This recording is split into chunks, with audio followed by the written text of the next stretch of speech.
자, 안녕하십니까. 오늘은 3권 바로 두 번째 시간인데요. 오늘 여러분들하고 함께 다뤄볼 내용은 바로 조선이 이제 저번 시간에 저희가 강화도 조약과 그 다음에 미국과의 조미 수호 조교 여러 열강들하고 이제 조약 체결 과정과 그 내용을 살펴봤습니다. 이번 시간에는 개항 이후에 진행되었던 다양한 개화 정책들이 있고 이런 개화 정책을 둘러싼 두 세력 간의 갈등이 있습니다. 또 그러한 갈등을 상징하는 이모군란이라든가 또 같은 개화 세력들 간에 발생했던 갑신정변, 바로 이 부분에 대해서 한번 살펴보도록 하겠습니다. 자, 앞에 보시면은요. 자, 개항이 이루어지게 되면 자연스럽게 개화 정책을 추진하겠죠. 자, 그런데 이 개화 세력은 크게 두 개의 세력으로 나눠집니다. 하나는 우리가 온건개화파라고 그러고요. 하나는 급진개화파 이렇게 부르죠. 이 온건개화파를 사대당이라고 하고요. 이 급진개화파는 우리가 독립당이라고도 하는데 그 이유는 바로 이 두 세력을 나누는 기준이 첫째가 바로 청에 대한 어떤 입장이 다르다는 거예요. 청에 대한 외교적 입장이 다르다. 이들은 여전히 청에 대한 어떤 사대적인 입장이 있고 이들은 청으로부터의 완전한 자주 독립을 주장하기 때문에 이들을 사대당, 독립당 이렇게 부른다는 거죠. 또 하나의 차이는 바로 개화의 속도가 다른 거죠. 이들은 점진적인 개혁을 주장하면서 청나라의 양무운동을 모델로 삼고요. 이 급진파들은 일본의 메이지 유신을 모델로 삼습니다. 이때 청의 양무운동의 기본적인 어떤 성격을 보여주는 것이 바로 중체서용이죠. 중체서용, 말 그대로 이 중국의 기본적인 틀과 체제, 황제 지배 체제를 유지하는 가운데 서양의 어떤 기술 문명만 받아들이겠다라고 하는 게 양무운동입니다. 중체서용이고 이것을 조선에서는 동도석이라고 하죠. 동도석이. 반면에 일본은 근대화의 방향이 서양의 어떤 사상, 어떤 정치 체제, 어떤 이런 기본적인 사회의 모든 틀을 모두 서양식으로 바꾸는 것이죠. 그래서 서양의 과학과 기술 문명은 물론 받아들이는 것이고요. 따라서 이들은 우리가 문명개화론이라 부릅니다. 문명개화론. 바로 온건파에 해당되는 김홍집, 어윤중, 바로 이런 김문식 이런 사람들은 이제 온건개화파로서 바로 청의 양무운동을 따라가고요. 김옥균, 서광범, 서재필 이런 사람들은 모두 이제 급진 세력을 나눌 수가 있겠죠. 자, 이 온건 세력들이 이제 민씨 세력과 결탁을 해서 초반에 개화 정책을 주도하게 됩니다. 개화 정책을 예를 든다면 통리기무함을 설치하고 별기군을 설치하고 오군영을 이영 체제로 바꾸게 되고 또는 기기창을 만든다거나 이런 다양한 개화 정책을 막 추진하는 세력이 이쪽이죠. 하지만 이들이 봤을 때는 이게 좀 마음에 안 들겠죠. 너무 속도가 느리기도 하고 또 청에 의존해서 하는 이러한 정책이 사실 마음에 들지 않을 거예요. 대립적이라 볼 수 있겠죠. 또 이들 전체를 반대하는 세력도 있어요. 이들 전체를 반대하는 세력이 바로 위정, 척사, 사상가들이겠죠. 자, 이런 위정, 척사, 사상은 전통적인 성리학을 정도로 봅니다. 그러니까 성리학을 바를 정자로, 그러니까 성리학을 위하고 이 사악한 서양 문화를 배척하자. 그래서 어떤 동양의 전통적인 왕조 지배 체제와 그 다음에 봉건적 지배 체제, 지주 중심의 체제, 양반 중심의 지배 체제 이거를 고수하고자 하는 것이죠. 자, 이런 위정 척사 사상은 시기별로 좀 달라요. 예를 들어서 60년대, 70년대, 80년대, 90년대 이게 좀 다르게 나타나는데 예를 들면 60년대 위정 척사를 대표하는 인물은 기정진, 이향루 이런 사람들이에요. 그래서 이런 사람들은 대원군 때 통상수교 거부론 이렇게 부르고요. 통상수교 거부론. 자, 그 다음 70년대 같은 경우는 개항의 시기죠. 그래서 외양일체론. 서양이나 외놈이나 똑같다라는 외양일체론 또는 개항불가론. 80년대 같은 경우는 아까 그 조선책략 저번 시간에 얘기했었죠. 그 청나라 외교관 황준센이 썼던 이 조선 책략에 대한 반발, 바로 영남 유생들의 집단적인 반발인 영남 만인소 사건이라든가 바로 이러한 것들이 80년대 대표적인 위장척사 운동이라고 볼 수가 있겠죠. 그 다음에 90년대는 결국 이런 유생들이 을미의병으로 반외세 운동을 또 펼치게 됩니다. 자, 이렇게 크게 봤을 때 개화 세력 대 척사 세력, 이들이 충돌한 사건이 바로 1882년의 이모군란이라고 할 수 있겠습니다. 이모군란.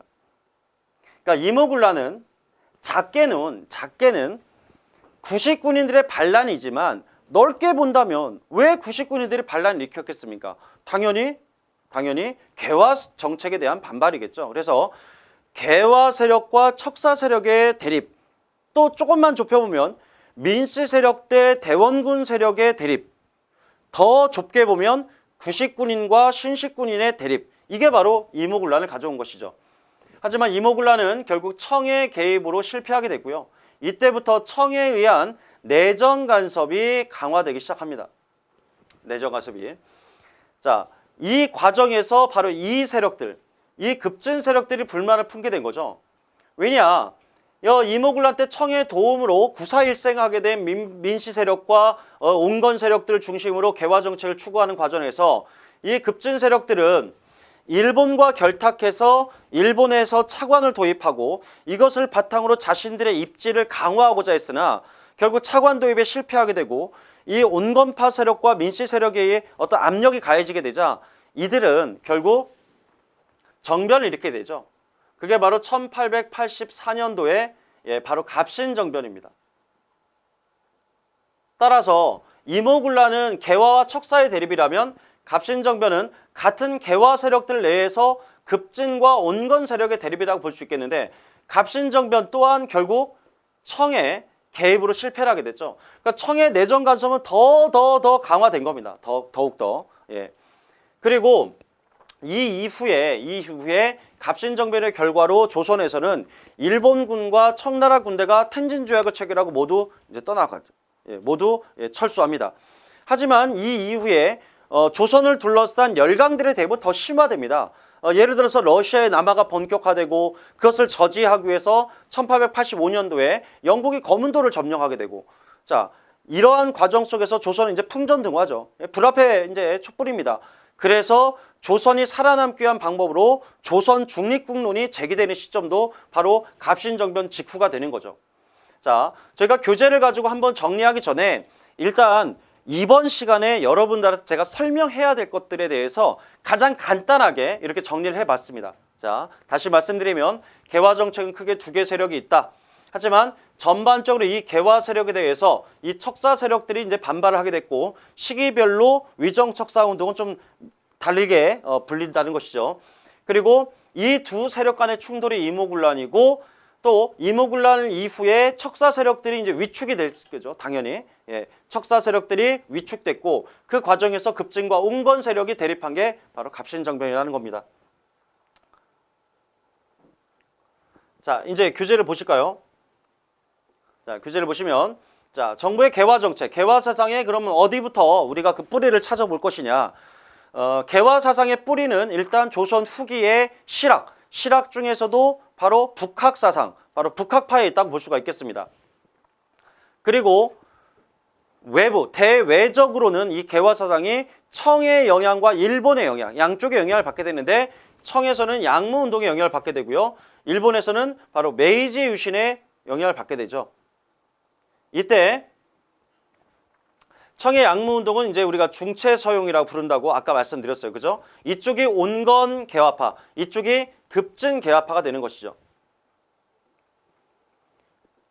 자, 개항 이후에 도대체 일본은 1854년 미국에게 개항을 하고 나서 이 짧은 기간에 어떠한 변화를 어떻게 이루어냈을까, 그 발전상에 대해서 알아보기 위해서 1876년, 1880년 그리고 나중에 제3차 수신사까지 있는데 이 수신사는 2차 수신사를 일단 기억해 두셔야 됩니다.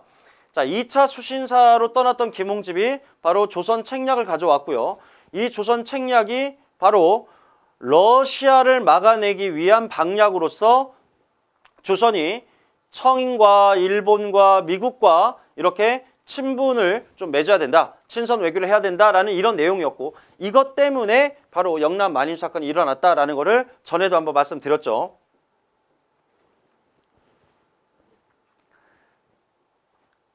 자, 근대화 정책을 본격적으로 수행하기 위해서 조선은요, 왕 밑에 원래 최고의 관청이 이제 의정부가 있죠. 예, 대원군 때 비변사가 펼쳐진 의정부가 있는데, 의정부와 별도로 이제 청나라의 총리아문을 이제 모방한 통리기무아문이라는 걸 설치하게 됩니다. 예, 통리기무아문, 예, 청나라의 총리아문을 모방한 겁니다. 이 통리아문 밑에는 또 12개의 세부적인 관청을 두고 이렇게 다양한 근대화 업무를, 근대 개화 정책의 업무를 주관하게 만드는 것이죠. 또 조선 후기의 중앙군이었던 오군영을 무의영과 장의영의 이영 체제로 만들고 또 별기군이라는 신식 군대를 창설하게 됩니다. 자, 그리고 밑에 보시게 되면은 1881년 일본의 조사실찰단을 파견하게 되는데요. 당시 일부 세력을 제외하고 대부분은 위정척사 세력이기 때문에 공식적으로 일본의 문화를 배우러 떠나는 이 조사실찰단을 달거할 리가 없겠죠. 그래서 이들은 마치 여행을 가는 것처럼 일본에 신사유람단이란 이름으로, 신사유람단 이름으로 결국 일본의 근대 문명을 배우러 떠나게 됩니다. 약 3개월 동안에 거쳐서 이들은 대규모로 파견되는데요. 대규모로 파견돼서 정치, 경제, 산업, 군사까지 전 분야에 걸친 산업을 시찰하게 됩니다. 자, 영선사는 청에 파견된 세력인데요. 영선사는 이 조사시설과 다른 점이 뭐냐? 조사시설단은 아까 말씀드린 것처럼 정치, 경제, 산업, 군사 등 다방면에 걸친 대규모 시설단이라 할 수가 있고요. 청나라에 보낸 영선사는 근대 무기 제조법과 근대 군사 훈련과 관련된, 곧 국방과 관련된 것만 배우러 간 어떤 특수 목적을 갖고 간 세력이라고 볼 수 있겠습니다. 주로 38명의 학도와 장인을 청에 파견했다고 했는데 양반 자제들이 꽤 많이 포함되어 있습니다. 그래서 이들은 원래 2년을 목적으로 해서 청나라의 근대 무기 제조를 배우러 갔는데 첫째는 이제 돈이 좀 부족했어요. 재정이 부족했고 그리고 이 근대 문화를 배우고자 하는 열의가 좀 부족했어요. 양반 자제들이 좀 많이 포함되다 보니까 내가 왜 기술을 배워야 되는지, 이 양반 자제들이니까 이런 기술 문화를 천시하던 조선 사회에서 좀 어울리지 않았던 것이죠. 그리고 조선에서 이모군란이 발발하면서 이들은 원래 기약했던 기간보다 훨씬 단축해서 이제 돌아오게 됩니다. 돌아와서 이제 기기창이라고 하는 근대 무기를 제조하는 관청을 또 설치하게 되죠. 자, 보빙사는 아까 1882년 미국과 조약을 체결한 이후에 미국으로 파견된 외교사절단이죠. 이들은 외교사절단입니다. 특히 이들이 돌아와서 새로운 우편제도라든가 이런 농업기술 등 새로운 문물을 이제 수행하게 되죠. 예를 들어서 방문국이라는 게 있어요, 그죠? 방문국, 출판 업무를 담당하는 곳이고요. 그다음 전환국, 화폐 주조를 담당하는 곳. 광무국은 광산 업무를 담당하는 곳이고 기기창 아까처럼 근대 무기를 담당하는 곳이고요. 우정국은 우편 업무를, 이렇게 전환국, 기기창, 우정국, 방문국과 같은 새로운 근대 기관들이 요 시기에 대부분 다 만들어지게 됩니다. 그것들을 총괄하는 관청이 바로 통리기무아문이었던 것이죠. 자, 이런 개화 세력들에 의한 개화 정책 추진, 그리고 이것에 대한 집단적인 반발이 바로 위정척사 운동을 가져오게 되는 것이죠. 자, 위정척사는 정학을 지키고 사학을 물리치자. 여기서의 정학이 바로 성리학이죠. 성리학의 전통적인 사상, 그러니까 왕조 지배 체제, 양반 관료 중심의 사회, 그리고 양반 지주 중심의 사회, 이렇게 상하 신분 질서가 명확했던 바로 명분론에 입각한 조선을 다시 유지하고 지키고자 하는 것이 바로 위정척사의 목적이다, 이렇게 볼 수 있겠습니다. 그래서 예를 들면, 자, 제가 여기다 어떤 봉건적 성향, 반봉건적, 자, 친외세. 이쪽을 반외세라고 한다면 예를 들어서 개화 세력들은 어디에 있겠습니까? 개화 세력들은 일단 친외세 쪽이겠죠. 그러면서 반봉건적이겠죠. 그러니까 개화 세력들은 이쪽에 있는 것이고요. 이쪽에. 그러면 양반 유생들, 자, 위정척사운동을 주도하는 세력들은 바로 봉건적 질서를 유지하고자 하는 세력이면서 반외세적인 성격을 갖고 있으니까 당연히 위정척사 세력인 바로 유생들은 이쪽에 있겠죠. 반면에 그럼 농민들은 어느 쪽에 있을까요? 농민들은. 그러니까 농민들은 반외세적인 성격을 갖고 있으면서 봉건 질서를 타파하고자 하기 때문에 농민들은 이쪽에 가 있겠죠. 농민들. 자, 이렇게 구분할 수 있습니다.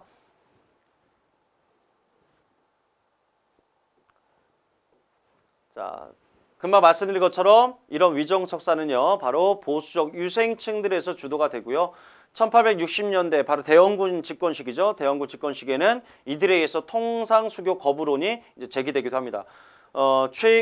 이 최익현은 주로 1860년대, 1870년대부터 지속적으로 위정척사 운동의 어떤 핵심적 인물로 우리가 볼 수 있겠습니다. 특히 개양 시기의 외양일체론, 그래서 오불가소를 통해서 개양의 불가를 주장했던 그런 인물이기도 합니다. 유인석은 훗날 을미의병을 주도한 의병장으로 알려져 있습니다. 자, 여기 보시면 아까 제가 위정척사운동은 이렇게 시기별로 60, 70, 80년대 이렇게 시기별로 좀 다르게 불릴 수 있다라고 아까 말씀드렸습니다. 그죠? 1860년대는 바로 금방 말씀드린 것처럼 이항로, 기정진과 같은 사람들이 통상수교를 반대했고요. 그래서 끝까지 싸울 것을 주장하기도 했습니다. 곧 대원군의 대외 정책을 지지했던 것이죠. 자, 그 다음 70년대는 바로 강화도 조약이 체결되는 그런 시기죠. 대표적인 인물은 최익현이 있고요.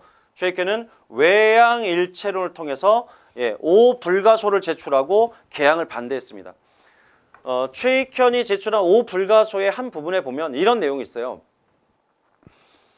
일본하고의 통상수교는 결국 조선이 밑질 수밖에 없다. 왜냐? 조선이 일본에 팔아야 될 물건은 대체로 땅에서 생산되는 것. 땅에서 생산되는 유한한 상품인데 일본이 우리에게 팔고자 하는 것은 공장에서 생산되는 무한한 상품이다. 무한한 상품과 유한한 상품의 교역은 당연히 땅에서 생산해야 되는 한계가 있는 조선에게 불리할 수밖에 없다라는 이러한 근거로서 최익현은 반대하게 됩니다. 또한 1880년대에 보시게 되면 이렇게 바로 이만손의 영남만인소, 홍제학의 만원척사소처럼 집단적인 유생들의 반발을 가져오죠. 특히 이들의 집단적인 반발을 가져오게 된 계기가 된 것이 바로 조선책략의 유포 때문이죠. 자, 여기서 이만손이 제기한 것을 한번 소개해 보겠습니다. 자, 먼저 조선책략에 따르면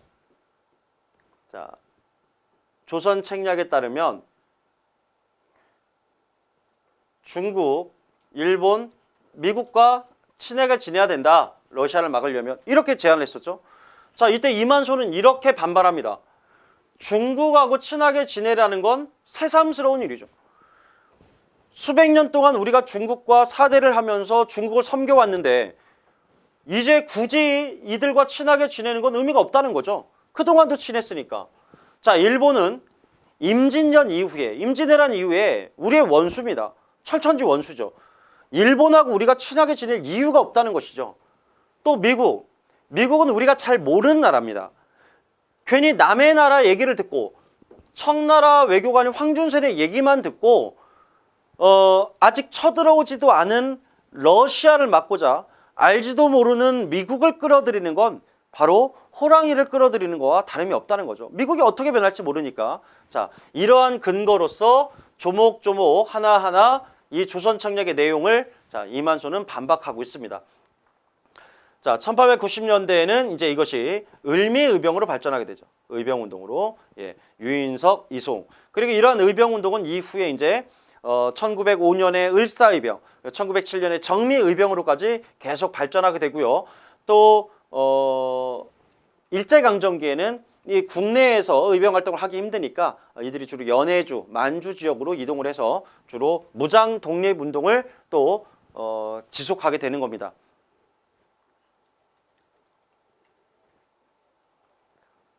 자, 위정척사 운동의 목적, 목적이 뭐겠습니까? 당연히 반외세 그리고 반침략 그리고 봉건적 지배체제의 유지.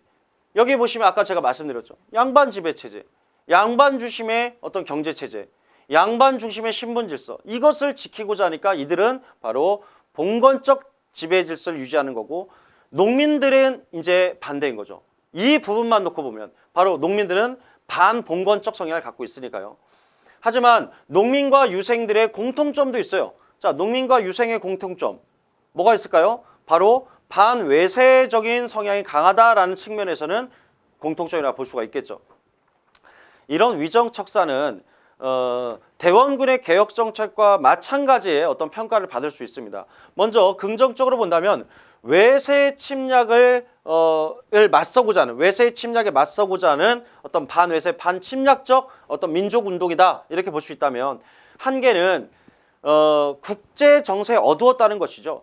지금 역사는 대세라는 게 있습니다. 어느 한 개인, 어느 한 집단이 막는다고 해서 막아지는 게 아닌 전체적인 흐름이라는 게 있죠.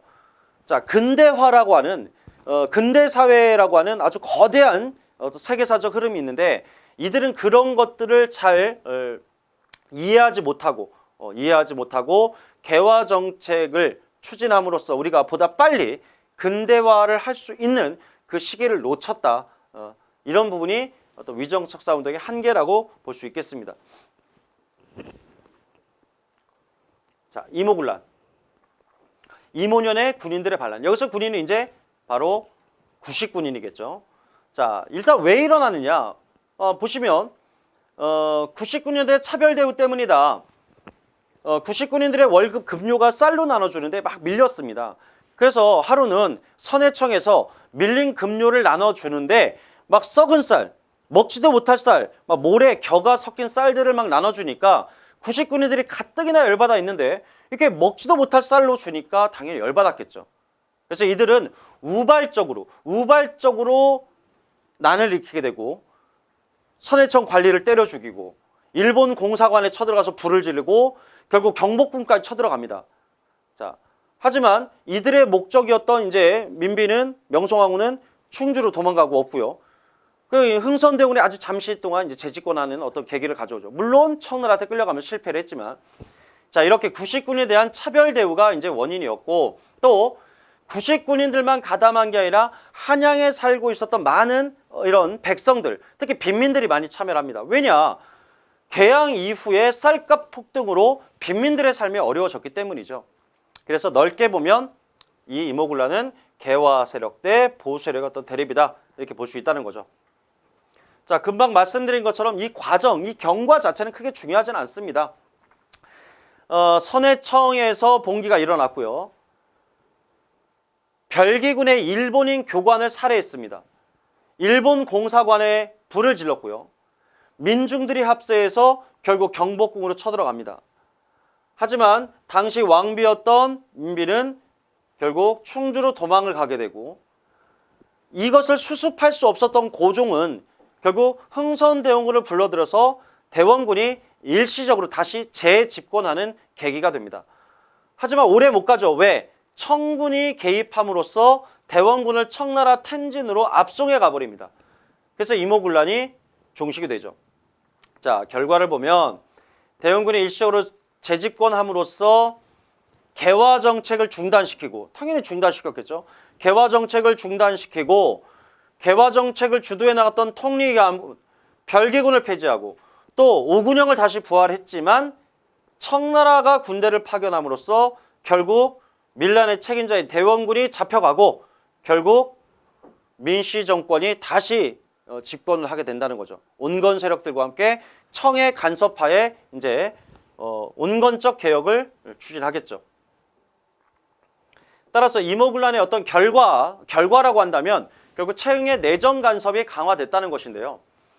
이때 청나라가 실시한 게 조선의 고문을 파견해서 어떤 특정 분야의 전문가를 파견해서 그 전문가의 조언에 따라 정치를 하도록 하는 것이죠.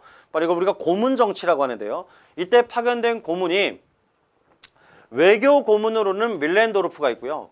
마젠창은 사실 재정과 정치 전반을 담당했기 때문에 보통 세정 고문이라고도 합니다. 세정 고문. 군사적으로는 위안스카이가 있었고요. 이러한 고문 정치는 2번 나올 거예요. 앞으로도. 이모군란 때 청에 의한 고문 정치가 있고요.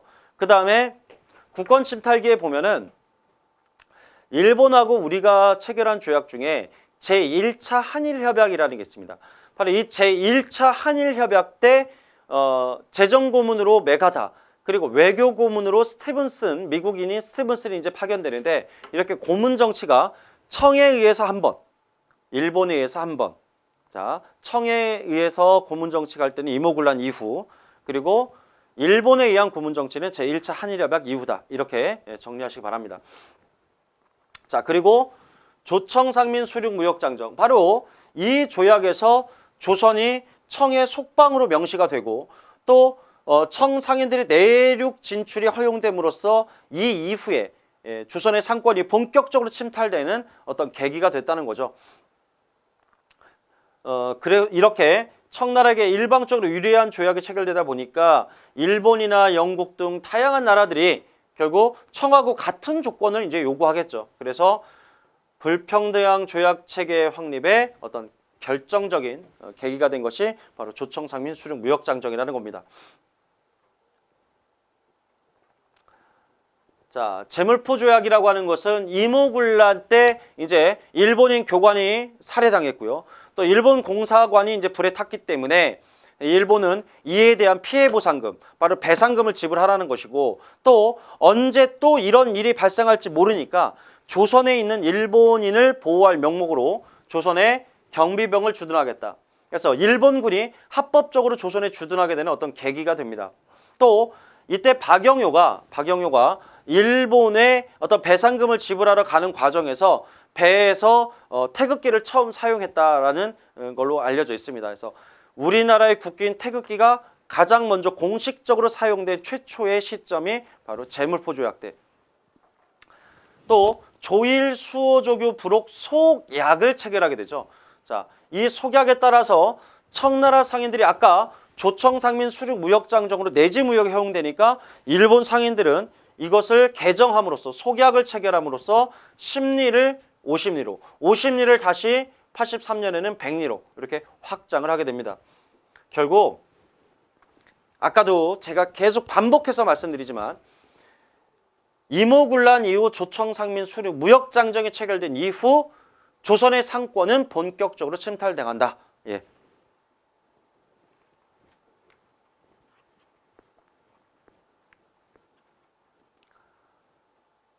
자, 이제 갑신정변입니다. 여기서 말하는 개화당이라고 하는 것은요. 바로 급진개화파를 얘기합니다. 급진개화파. 이 개화 세력에 대해서는 제가 아까 한번 정리를 해드렸으니까 수업 초반에 간단히만 하겠습니다. 자, 개화파는 국내적으로 보면 실학자인 북학파에 뿌리를 두고 있다. 또 대외적으로 보면 청의 양무운동을 추진하는 과정에서 제기된 중체서용론, 일본의 메이지 유신과 관련된 문명 개화론이 영향을 미치게 됐고요. 이들이 바로 초기 개화 사상가, 통상 개화론자로 볼 수가 있겠고 오경석과 유홍기는 특히 중인 출신이라는 걸 제가 강조했습니다.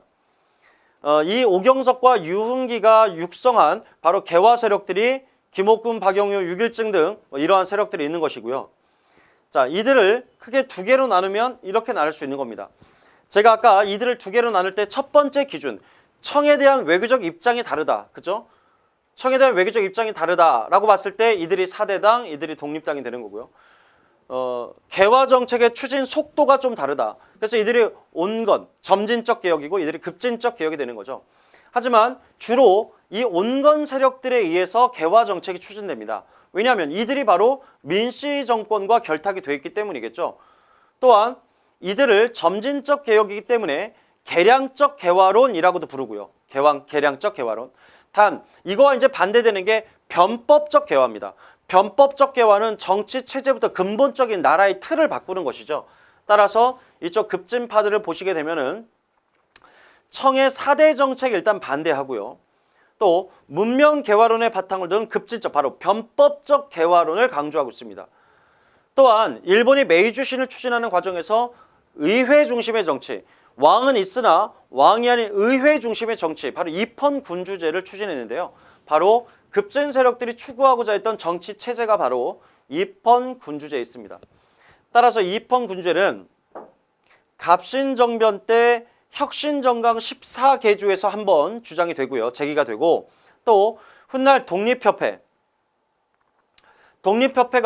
관료들과 함께 관민공동회를 개최하고 그 결과로서 헌의육조가 합의를 보게 되는데, 이 헌의육조에 보면 중추원의제라는 게 있어요. 그게 바로 입헌군주제입니다. 따라서 갑신정변 때 독립협회 헌의육조가 입헌군주제다. 이렇게 기억하셔야 되겠죠.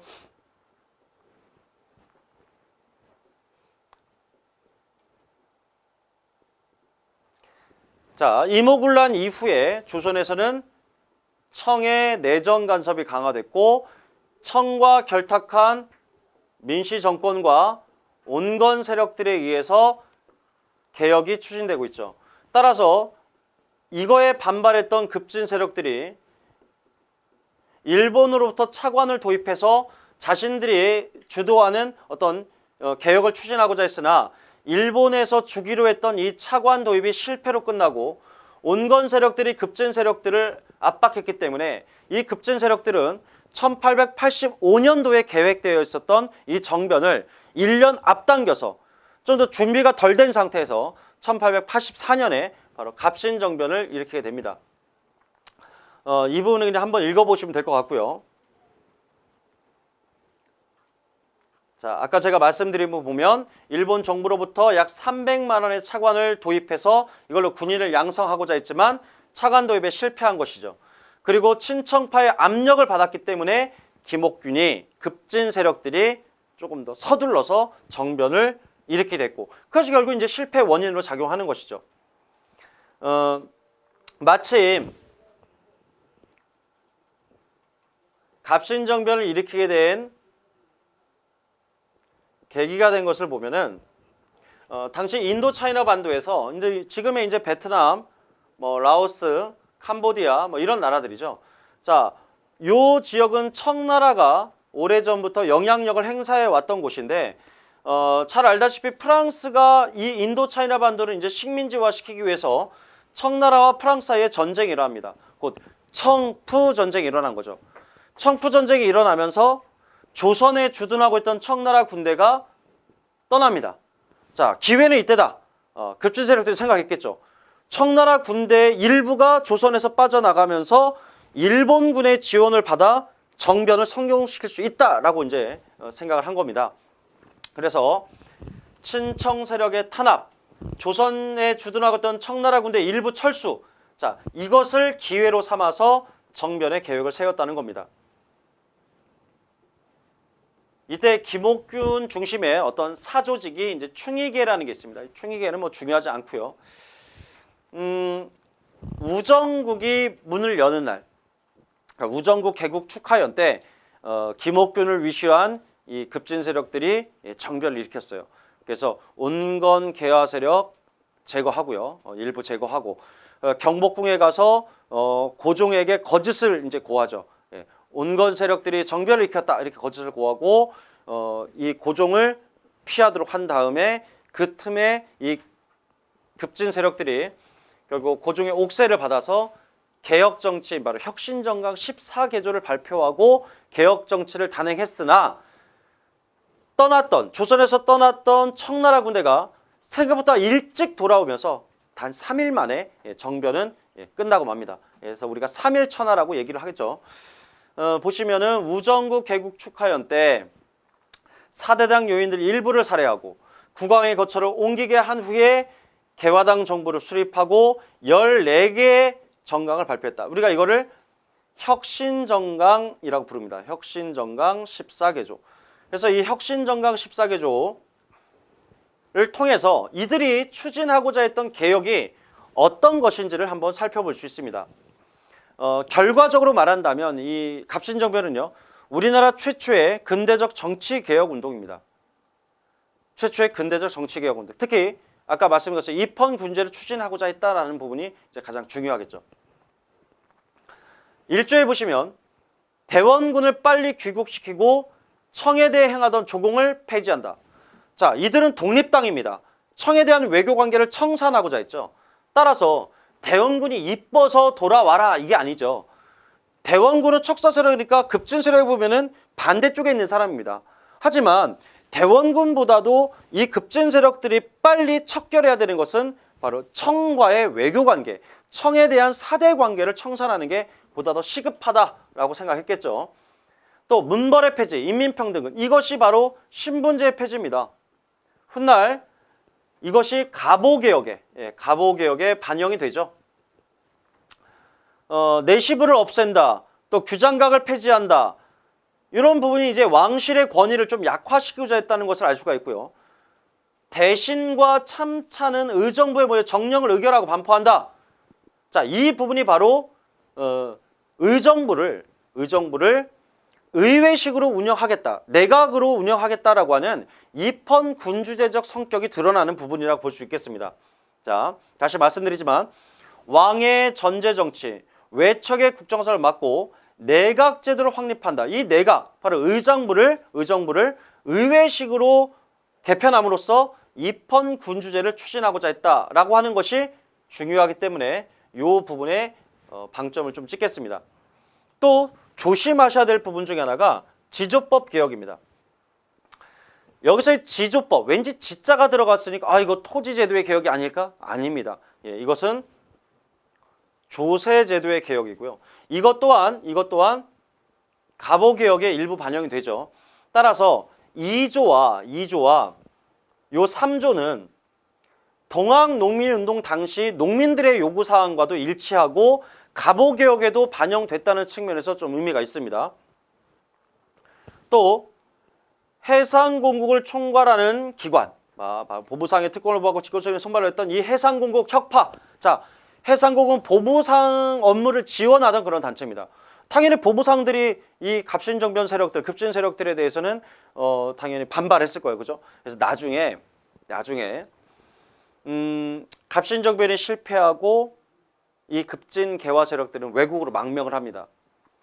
외국으로 망명했던 이들이 나중에 1명, 2명 돌아오죠.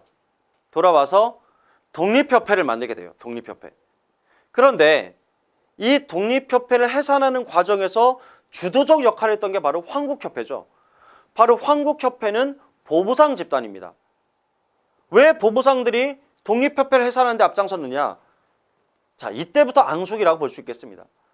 보부상들을 지원했던 기관인 해상공국을 갑신정변의 급진 세력들이 철폐를 했던 것이죠. 또 모든 대적은 호조에서 관할한다. 만약에 재정의 일원화를 탁지 아문에서 재정을 일원하자, 또는 탁지부에서 재정을 일원하자, 좀 달라요. 요걸 통해서 우리가 시기를 좀 알 수 있습니다. 자, 다시 말씀드립니다. 재정의 일원화라는 것은 국가의 재정 수입과 재정 지출을 담당하는 관청이 너무 많다는 거죠. 그래서 국가의 세입 세출을 담당하는 재정기관을 하나로 통일하자는 거예요. 이게 재정의 일원화인데 그걸 호조해서 하자라고 하면 갑신정변 때고요. 탁지 아문을 통해 재정을 일원하자라고 하면 제1차 가보개혁 때입니다. 그리고 탁지부를 통해서 재정을 일원하자, 이거는 헌의육조, 바로 독립협회 활동과 관련이 있어요. 예, 기억해 두셔야 되고요. 나머지는 크게 중요하지 않습니다. 자, 이 내용만 보더라도 이 갑신정변의 주도 세력인 이 독립당, 급진 세력들이 대단히 근대지향적인 개혁을 추진하려고 하고자 했음을 우리는 알 수가 있습니다. 하지만 결과적으로는 실패했죠. 결과적으로는.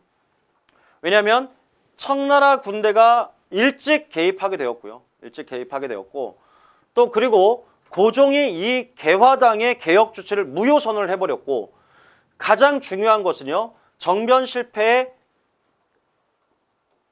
근본 원인이라고 한다면 결국 민중의 지지를 받지 못했기 때문입니다.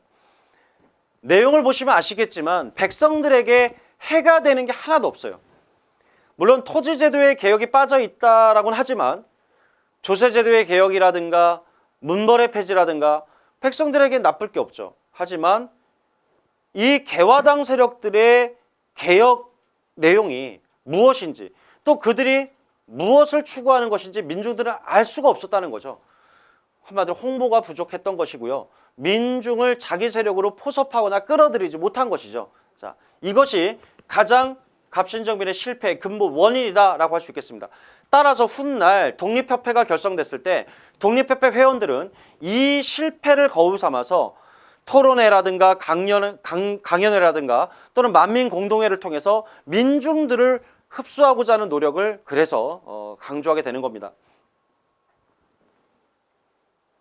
자, 결과를 보겠습니다. 결과를 보시면 결국 청의 개입으로 또 실패했으니까 청의 내정 간섭은 더 강화됐겠죠. 이모군란이든 갑신정변이든 모두 청의 군대 개입으로 실패했으니까요. 또 역설적이지만 조선의 근대적 개화에 부정적 영향을 끼쳤다는 거예요. 왜냐? 급진 세력들이 대거 몰락한 거죠. 대부분 다 죽거나 외국으로 망명했으니까. 따라서 이들의 너무 성급한 정변 때문에 오히려 조선의 개화 정책이 더 늦어지는 그런 역설적 결과를 가져왔다는 겁니다. 자, 한성조약. 예, 중요하지 않습니다. 이거는 조선과 일본이 또 이때 일본이 피해를 입었다. 갑신정변에다 일본이 피해를 입었으니까 배상금 달라. 뭐 이런 내용이니까 별로 중요하지 않고요. 텐진조약. 자, 이것은 제가 강조하겠습니다. 왜냐하면 텐진조약은 일본과 청 사이에서 체결된 조약으로 점점점 한반도 조선을 놓고 일본과 청의 대립이 심화되니까 이 충돌을 피하기 위해서 두 나라 군대가 철수하자는 거죠.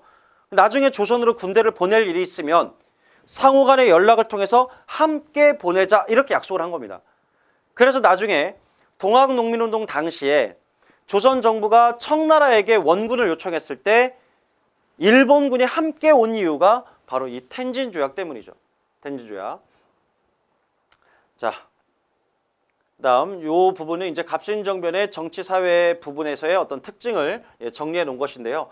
이 중에서도 제가 특히 강조하고 싶은 건 바로 이겁니다. 입헌군주제를 추진하고자 했다는 것. 그리고 문벌의 폐지, 바로 신분제의 폐지가 가보개혁에 나중에 일부 반영되었다는 것. 자, 한 개 보겠습니다. 한 개는 위로부터의 개혁입니다.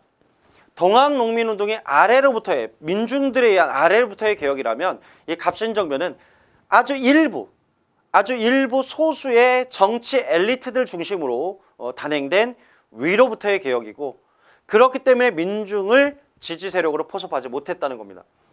민중을 개혁의 추세를 인식하지 못해서 민중의 지지를 받지 못했다.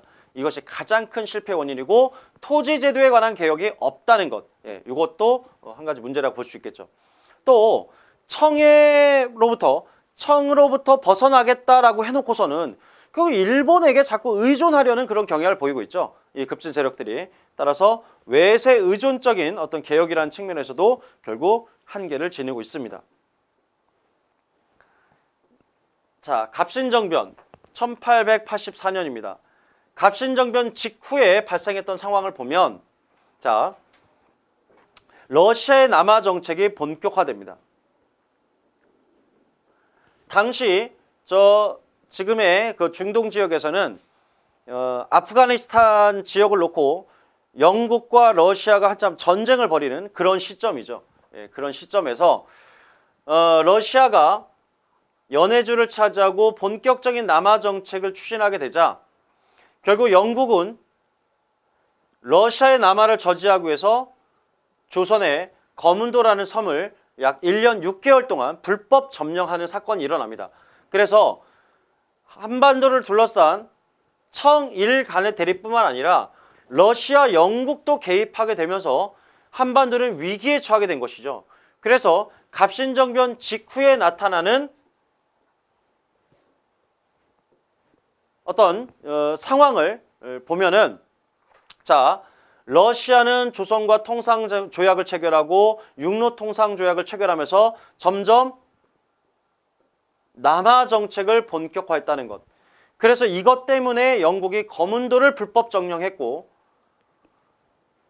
이 영국과 러시아의 대립을 이제 막고자 청나라의 이홍장은 두 나라를 중재해서 결국 러시아가 남하 정책을 하지 않겠다는 약속을 받고 영국 군대가 거문도에서 철수하는 그러한 것을 이제 가져오기도 합니다. 중요한 거는요, 시점입니다. 일단 시점. 이런 거문도 점령 사건, 그리고 조선이 살아남을 수 있는 방법으로 조선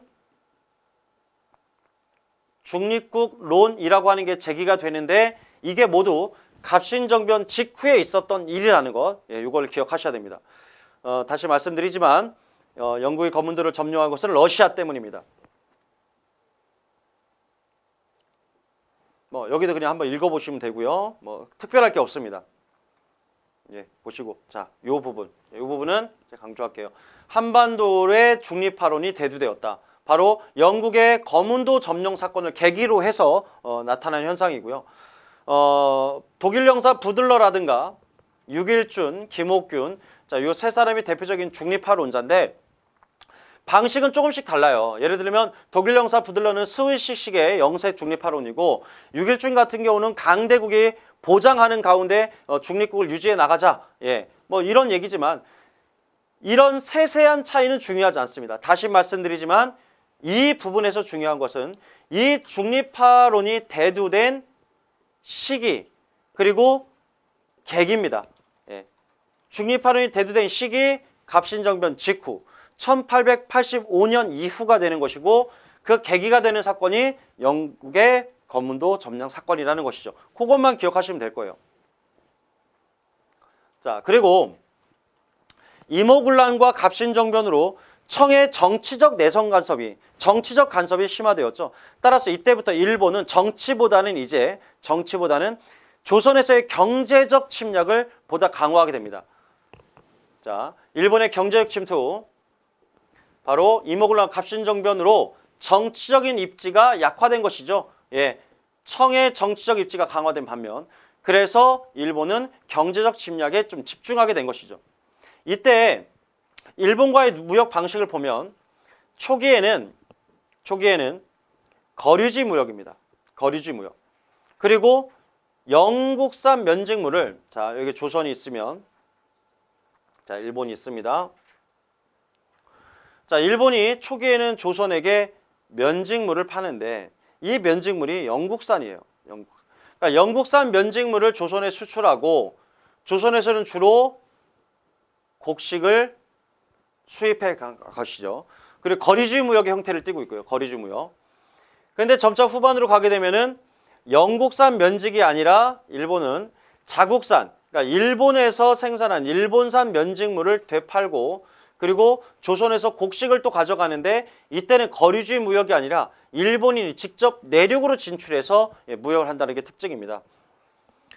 여기 보면 입도선매라고 하는 게 있는데요. 입도선매라는 것은 일본 상인들이 조선 농민들한테 아직 곡식이 수확도 하지 않았는데, 그러니까 곡식이 아직 익지도 않았는데 그것을 논이나 밭대기로 사들이는, 아직 익지도 않은 이 경작물을 모두 사들이는 방식을 이제 입도선매 방식이라고 합니다. 일종의 고리대죠.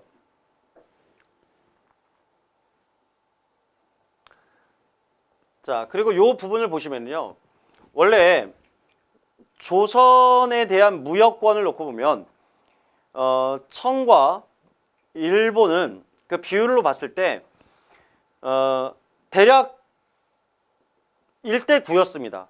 그러니까 조선에 대한 무역권을 일본이 압도적으로 많이 행사하고 있었죠. 그러다가 이모군란을 계기로 거의 4대6, 거의 5대5 시점까지 청나라가 거의 일본을 따라잡는데 다시 1대9로 조선에 대한 무역권을 일본이 9할 가까이 차지하게 되는 계기가 또 있어요. 바로 청일전쟁이죠. 훗날 1894년 청일전쟁이 마무리되고 나면 이 청일전쟁에서 승리한 일본이 조선에 대한 무역권을 다시 독점하게 되는 거죠. 따라서 이모군란 갑신정변으로 청이 일본에 대한 무역을 어느 정도 따라잡았으나 청일전쟁을 계기로 다시 일본이 독점하게 됐다. 이런 얘기입니다. 자, 반공령 사건. 말 그대로 곡식을 방어하는 명령입니다. 이건 뒤에 더 자세하게 나오니까 그때 말씀드릴게요. 경제적 구국운동에서. 다만 조심하셔야 될 것은 이 반공령은 조선 정부가 아니라 조선의 지방 관리들이 내릴 수 있는 명령이고요. 조선의 지방 관리들은 근대적 조약의 내용을 잘 몰랐기 때문에 규정 위반으로 결국 배상금을 지불하고 실패로 끝나게 됩니다. 자, 이렇게 서구 세력들 또 일본의 또 청나라의 상인들의 어떤 침투가 또 침략이 강화되면서 결국 결과적으로 농촌 경제가 파탄됐다는 것이고요. 따라서 농민들의 삶이 더 각박해졌으니까 이들은 외국 세력들을 좋아할 리가 없겠죠. 반외세적인 성향을 띠게 될 것이고요. 또 낡은 구질서를 타파하고자 하는 반본격적 성격을 가질 수밖에 없겠죠. 그래서 이들이 이러한 불만이 동학이라는 새로운 교세를 통해서 확장이 되게 되고 결국 1894년 반외세 반봉건의 성격을 갖는 동학농민운동이 전개되는 이유이기도 합니다. 이 부분도 동학농민운동, 동학농민항쟁에서 다시 한번 다룰 거니까. 자, 이렇게 해서 저희가 이번 시간에는 이런 걸 살펴봤어요. 그죠? 개항 이후에 조선 정부에서 추진했던 개화정책, 그리고 그 개화정책에 반발했던 위정척사운동, 또 이 두 세력의 충돌을 보여주는 이모군란, 또 이모군란 이후에 급진 세력들에 의한 어떤 갑신정변, 갑신정변 직후에 조선을 둘러싼 러시아, 영국, 청나라, 일본의 어떤 대립, 그 과정에서 제기된 조선 중립국론까지 이렇게 살펴봤습니다. 그럼 다음 시간에는요, 동학농민운동과 이 동학농민운동을 계기로 해서 진행된 바로 청일전쟁 갑오개혁에 대해서 한번 살펴보도록 하겠습니다. 수고하셨습니다.